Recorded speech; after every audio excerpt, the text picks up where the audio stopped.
आज आपण इयत्ता 6वी गणित नवीन अभ्यासक्रम 2026-27 मधील सराव संच 4.1 सोडवणार आहोत. या आधीचे सगळे स्वाध्याय आणि सराव संच आपल्या चॅनलवर अपलोड केलेले आहेत. आता हा सराव संच सोडण्याआधी आपल्या पुस्तकात एक छोटीशी सारणी आहे, ती आधी आपण पटकन पूर्ण करूया.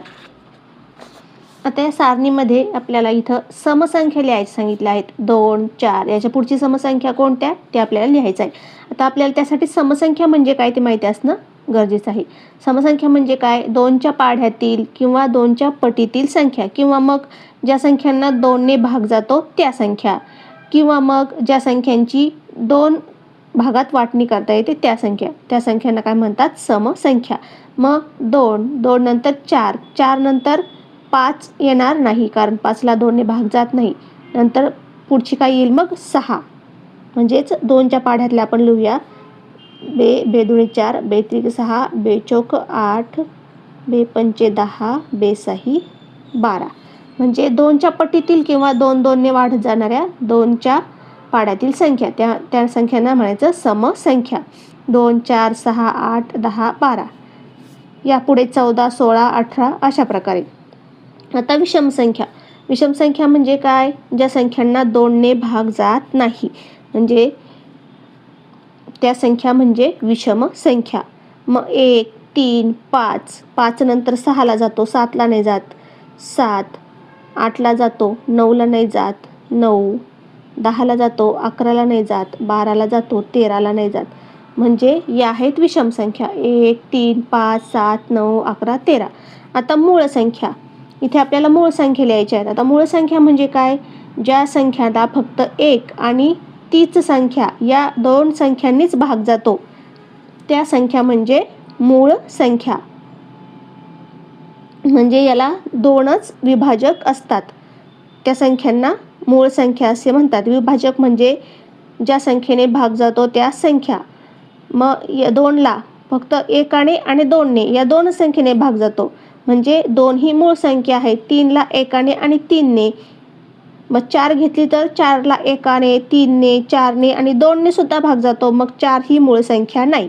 मग आता आपल्याला प्रत्येक संख्या अशी शोधत बसावी लागते. मग त्यासाठी आपण काय करायचं? 1 ते 100 मधले सगळ्या एकदा मूळ संख्या शोधायच्या आणि मग त्या पाठ करून घ्यायच्या. कशा? 10-10च्या पटीत. 10-10च्या पटीत कसं? 2 3 5 7. 10 मधल्या किती? 2 3 5 7 असं लईत म्हटलं की आपल्या पाठ होऊन जातात. आणि 11 ते 20 मधल्या किती?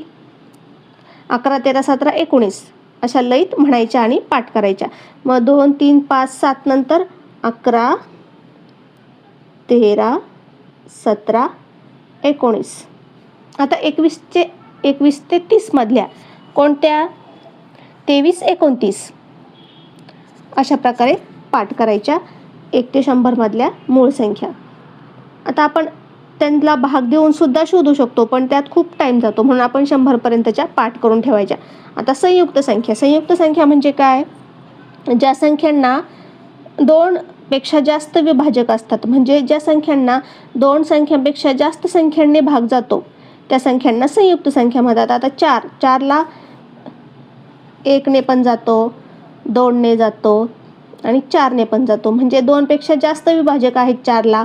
विभाजक म्हणजे काय? तर भाग जाणाऱ्या संख्या. 4च्या किती आहेत? 3 आहेत. मग अशा ज्या संख्यांना 2 पेक्षा जास्त विभाजक असतात त्यांना म्हणतात संयुक्त संख्या. मग 4 6 8 9. मग ह्या मूळ संख्या सोडून सगळ्या राहिलेल्या संख्या आपण लिहून टाकायच्या. 9च्या नंतर 10, 11 मूळ संख्यामध्ये येते, मग 12, 13 मूळ संख्यामध्ये येते, मग पुढची घ्यायची 14, 15. 15ला 5ने सुद्धा भाग जातो ना, म्हणून 15 ही संयुक्त संख्या आहे. अशा प्रकारे हा सारणी आपण पूर्ण केली आणि या संख्या म्हणजे काय ते आपण पाहिलं. आता पुढे काय दिलंय? 2चा फरक असणाऱ्या मूळ संख्यांना जोड मूळ संख्या असे म्हणतात. आता ज्या संख्या मूळ पण आहेत आणि त्यांच्यात 2चा फरक आहे. आता 3 आणि 2 5. मग ह्या 3 आणि 5 ही काय आहे? जोड मूळ संख्या. 5 आणि 7 मध्ये पण 2चा फरक आहे, मग 5 आणि 7 ह्या जोड मूळ संख्या. आता 7 आणि 11 मध्ये 2चा फरक नाही, मग ह्या 7 आणि 11 जोड मूळ संख्या नाहीत. आता 1 ते 100 मध्ये जोडमूळ संख्यांच्या एकूण 8 जोड्या आहेत.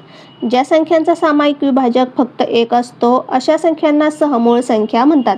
आता नवीन एक संकल्पना, सहमूळ संख्या. सहमूळ संख्या म्हणजे काय? विभाजक म्हणजे काय?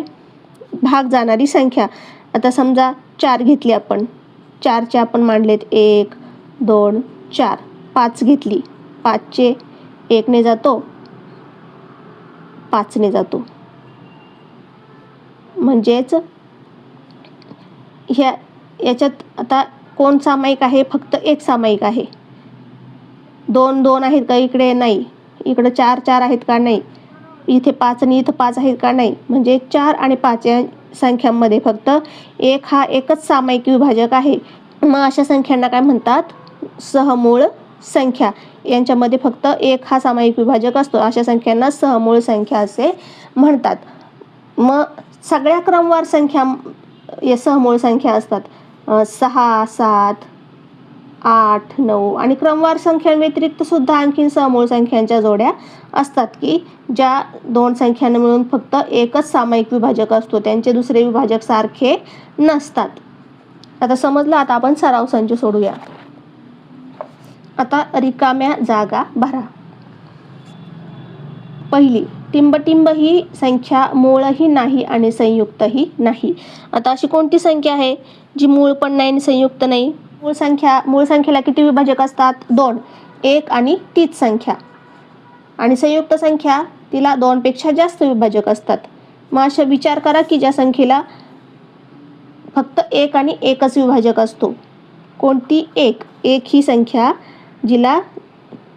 जी मूळही नाही आणि संयुक्तही नाही. तिला 1 ला 2 विभाजक आहेत का? नाही. मग ती मूळ पण नाही. 2 पेक्षा जास्त आहेत का? नाही. म्हणजे ती संयुक्त सुद्धा नाही. मग 1 ही संख्या अशी आहे की जी मूळही नाही आणि संयुक्त नाही. ही सर्वात लहान मूळ संख्या आहे. मूळ संख्यांची सुरुवात कुठून होते? 2 2 3 5 7 अशा प्रकारे. मग सर्वात लहान मूळ संख्या कोणती? 2.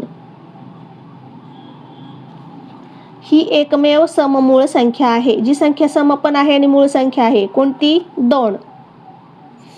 सम सुद्धा आहे आणि मूळ सुद्धा आहे. आता ही सर्वात लहान विषम मूळ संख्या आहे. आता 2 नंतरची पुढची कोणती येते? 3. 3 ही विषम पण आहे आणि मूळ आहे. ही सर्वात लहान विषम मूळ संख्या आहे. कोणती? 3. आता पुढे 1 ते 50 या संख्यांच्या दरम्यानच्या सहमूळ संख्यांच्या 5 जोड्या लिहा. आता आपल्याला सहमूळ संख्यांच्या 5 जोड्या लिहायच्या आहेत. सहमूळ संख्या म्हणजे काय? ज्यांना 1 हा एकच सामायिक विभाजक असतो.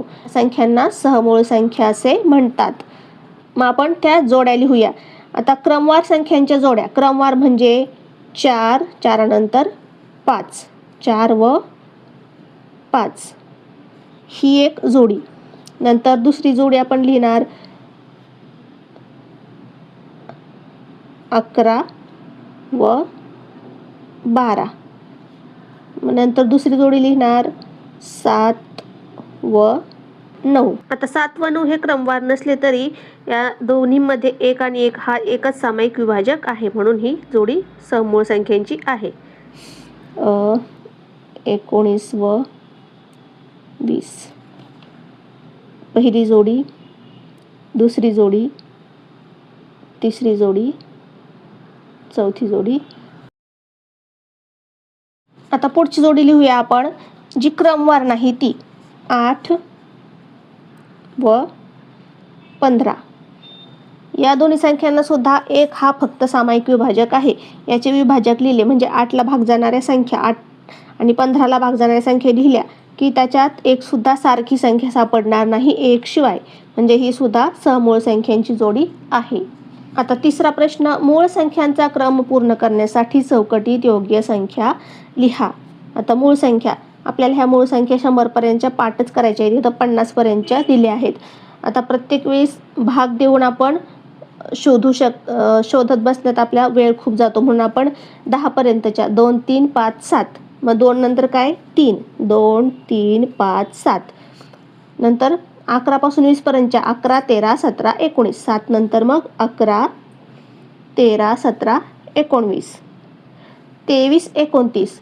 21 ते 30 पर्यंतच्या, 23 29, आता 31 ते 40 पर्यंतच्या, 31 37, 31 37 अशा क्रमवार पाठ करायच्या. मग इथं काय राहिलंय 31, 31 नंतर 37, आता 41 ते 50 पर्यंतच्या, 41 43 47, 41 43 47. मग इथं कोणत्या राहिल्यात 41 43 आणि 47. पुढचा चौथा प्रश्न आहे, खालीलपैकी जोडमूळ संख्या ओळखून त्या जोडमूळ संख्या का आहेत ते सहकारण लिहा. जोडमूळ संख्या म्हणजे काय? ज्या दोन मूळ संख्यांमध्ये 2चा फरक असतो त्या संख्या. मग पहिली संख्या 3 व 5, 3 व 5 या दोन्ही आधी 2चा फरक आहे का पाहायचा. 3 आणि 2 5, 2चा फरक आहे. दोन्ही मूळ संख्या आहेत का? आहेत. म्हणजे ह्या जोडमूळ संख्या आहेत. मग आपण लिहायचं 3 व 5 यामध्ये 2चा फरक असून त्या दोन्ही मूळ संख्या आहेत म्हणून या जोडमूळ संख्या आहेत. पुढची जोडी आपल्याला दिली आहे 7 व 9. मग 7 व 9 मध्ये 2चा फरक आहे का? 7 आणि 2 9. मग आहे. आणि आता एक दुसरी अट, या दोन्ही मूळ संख्या आहेत का? 7 मूळ संख्या आहे पण 9 मूळ संख्या नाही म्हणून ही जोडमूळ संख्यांची जोडी नाही. मग आपण लिहिणार 7 व 9 यामध्ये 2चा फरक असला तरी 9 ही मूळ संख्या नाही म्हणून या जोडमूळ संख्या नाहीत. पुढची जोडी 11 व 13 यामध्ये 2चा फरक आहे का? 11 आणि 2 13. हो, यामध्ये 2चा फरक असून या दोन्ही मूळ संख्या आहेत. मूळ संख्या पण आहेत आणि 2चा फरक आहे म्हणून मग या जोडमूळ संख्या आहेत. 23 29, 23 आणि 29 यामध्ये 2चा फरक आहे का? नाही. म्हणजे ह्या मूळ संख्या आहेत पण यांचा 2चा फरक नाही म्हणून मग या जोडमूळ संख्या नाही. दोन्ही सुद्धा अटी पूर्ण झाल्या पाहिजेत. मूळ संख्या पण असल्या पाहिजेत आणि त्यांच्यात 2चा फरक सुद्धा असला पाहिजे. मग 23 व 29 यामध्ये 2चा फरक नाही. त्या मूळ संख्या असल्या तरी त्या जोडमूळ संख्या नाहीत. आता 29 आणि 31, 29 आणि 31 यांच्यामध्ये 2चा फरक आहे व त्या दोन्ही मूळ संख्या आहेत म्हणून त्या जोडमूळ संख्या आहेत. मूळ संख्या पण आहेत आणि 2चा फरक पण आहे. आता पुढची 41 47, 41 व 47 यामध्ये 2चा फरक नाही आणि त्या दोन्ही मूळ संख्या असल्या तरी त्या जोडमूळ संख्या नाहीत म्हणून मग या जोडमूळ संख्यांची जोडी नाही. 41 आणि 47 मध्ये कितीचा फरक आहे? 6चा म्हणून मग या जोडमूळ संख्या नाहीत. अशा प्रकारे हा सराव संच आज आपण पूर्ण सोडवला. यानंतरचे सराव संच पाहण्यासाठी आपल्या चॅनलला सबस्क्राईब करा. व्हिडिओ आवडल्यास लाईक करा, शेअर करा.